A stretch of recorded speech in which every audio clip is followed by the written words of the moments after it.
하루의 시작을 하나님께 드립니다. 오늘 함께 볼 하나님의 말씀은 야고보서 5장 13절 말씀입니다. 너희 중에 고난당한 자가 있느냐? 그는 기도할 것이요. 즐거워하는 자가 있느냐? 그는 찬송할지니라. 우리 하나님은 우리의 모든 삶의 주인이 되어주십니다. 언제든지 내 삶의 주인에서 떠난 적이 없으셨죠. 그러나 우리는 우리 삶의 주인을 나로 바꾸는 그 교만함 속의 삶을 살아갑니다. 이런 자들에게 있어서 고난이 오게 되면 그 고난을 해결하지 못합니다. 그래서 자포자기하죠. 스스로 넘어지게 되죠. 또한 반대로 즐거운 일이 오게 되면 자신이 한줄합니다. 자신의 노력으로 자신이 운이 좋아서라고 생각합니다. 우린 이러한 것을 버려야 합니다. 내 삶의 주인은 하나님이시며 하나님의 주인의 삶을 그 삶을 살아가면서 나의 교만함을 버려야 합니다. 그래서 고난이 올 때마다 그 고난을 하나님께 맡겨야 되는 것이고 즐거움이 올 때마다 자신의 노력이 아닌 하나님이 행해 주셨음을 고백해야 되는 것이죠. 그러므로 우리가 오늘 말씀 속에 있는 말씀 붙잡음을 주장해야 될 것이 있다면 그건 고난을 당할 때 기도하라는 것입니다. 고난당할 때 기도하는 자, 이런 자는 내 삶의 주인인 하나님을 믿고 삶을 살아가는 자입니다. 내 삶의 주인이 하나님이라고 해서 하나님 내 대신에 삶을 살아주시는 것이 아니라 하나님 나의 삶의 주인 되어주시니까 그 삶의 주인이신 그리스도께 하나님께 기도함을 통하여서 그 문제를 해결해 나갈 수 있는 것이죠. 또한 내 삶에 즐겁고 기쁜 일이 있다면 그때는 하나님께 찬양하는 것입니다. 내가 한 것이 아니라 하나님께 찬양하며 하나님께 영광 돌리면 통해서 그 모든 것을 하나님이 하셨음을 우리가 신앙 고백을 통해서 하나님께 영광 돌리게 되는 것입니다. 그러므로 우리는 고난당할 때 기도를 멈추지 말아야 합니다.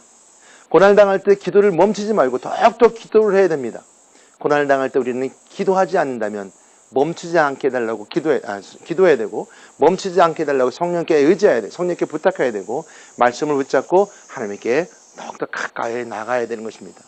은혜의 보좌 앞에 담대히 나가야 되는 것입니다. 그것이 바로 고난당하는 자가 기도를 멈추지 않아야 될 이유입니다. 즐거울 때는 찬양을 잊지 말아야 됩니다.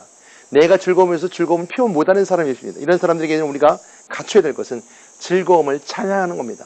하나님을 찬양하며 기쁨과 즐거움을 나눠야 되는 것이죠. 이것이 우리가 해야 될 말씀 붙잡은 자들의 모습입니다. 그러나 우리가 삶을 살아가면서 이 고난의 종식이 내가 있다고 생각하는 오류가 범할 수 있습니다. 내 이 고난의 모든 끝을 내가 끝낼 거야. 내가 자살하면 끝날 거야. 내가 죽으면 끝나겠지 하는 것이 아니라 내 모든 고난의 종식은 내가 없애는 것이 아니라 그리스도 이 죽음을 통해서 없어진다는 것을 알아야 될 것입니다. 우리 인생의 때의 삶을 살아가면서 고난을 당할 수밖에 없습니다. 그리고 인생은 인생의 마지막 마무리를 짓고 영생에 갈 때 그 모든 고난은 끝인 것 같지만 예수를 그리스도 믿는 자들에게 있어서는 그 고난이 끝이요 행복이지만 믿지 않는 자들에게는 그 고난이 지속적이기 때문에 고난의 끝은 예수 그리스도가 결정해 줍니다. 예수 그리스도 믿는 자들에게 고난은 끝이 오지만 예수 그리스도를 믿지 않는 자들에게는 고난은 지속적으로 되어오는 것이죠. 그러므로 고난의 끝은 곧 예수 그리스도의 십자가의 죽으심이라는 걸 알아야 될 것입니다.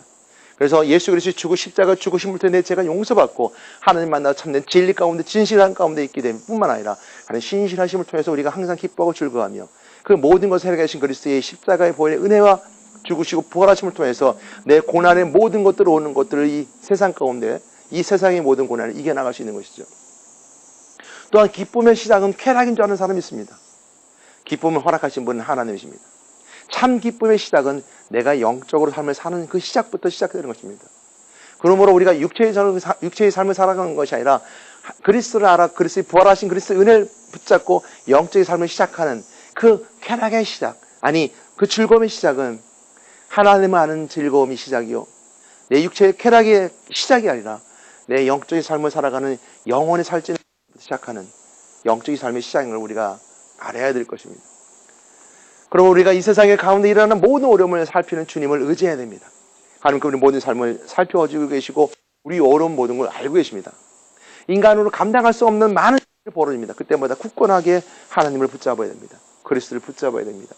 스데반 집사님 복음을 전하며 설교하시다가 돌에 맞아 순교하게 되어 있었습니다. 그때 스데반 집사님이 붙잡을 수 있었던 것은 멀리 영적인 세계에 계신 하나님의 나라에 있는 하늘 보좌 우편에 계신 예수님을 바라보면서 끝까지 그 순교자의 길을 걸어갔습니다. 이것이 스데반 집사님의 순교 속에 있었던 고난 속에 있었던 인생의 삶 속에 즐거움을 바라보고 고난의 끝이신 그리스도를 바라봄을 통해서 이겨나갔던 이 모든 순간순간에 있었던 스데반 집사님의 삶이 바로 우리가 가져야 될 모습인 것입니다. 우리 새롭게 이 참된 진리를 발견하게 됩니다. 오늘도 나의 입술이 하나님과 대화하며 기도를 하며 나를 구원합니다. 피할 수 없는 고난이 있거든 도와달라고 간청하는 것입니다. 나의 어리석음으로 고난을 만들어내지 말고 화목하고 돕는 자로 살게 해달라고 기도하는 것입니다. 이렇게 살게 해달라고 우리 기도해야 되는 것이죠. 오늘 여러분 하루의 삶 속에서도 여러분들의 고난 가운데 여러분 고난하시고 그 모든 고난을 종식하신 그리스도의 십자가를 은혜를 붙잡고 그 그리스도의 은혜로 기도한 여러분 되시기를, 그리고 고난의 끝과 행복의 시작이 그리스도부터 시작한 것을 깨달아 오늘도 그 기도한 여러분 되시고 찬양한 여러분 되시기를 주님의 이름으로 부탁드립니다. 기도하겠습니다. 하나님 감사합니다. 우리가 인생을 살면서 고난을 당할 수 있고 인생을 살면서 즐거울 때 있습니다. 즐거울 때는 하나님께 찬양할 수 있게 도와주시고 고난 당할 때 기도할 수 있는 능력을 허락하셨사오니 오늘도 그 기도를 통해서 그 고난을 이겨나가며 찬양을 통해 하나님께 영광을 드리는 아름다운 믿음의 자녀들을 세워 주시옵소서. 우리 예수 이름으로 기도드렸습니다. 아멘.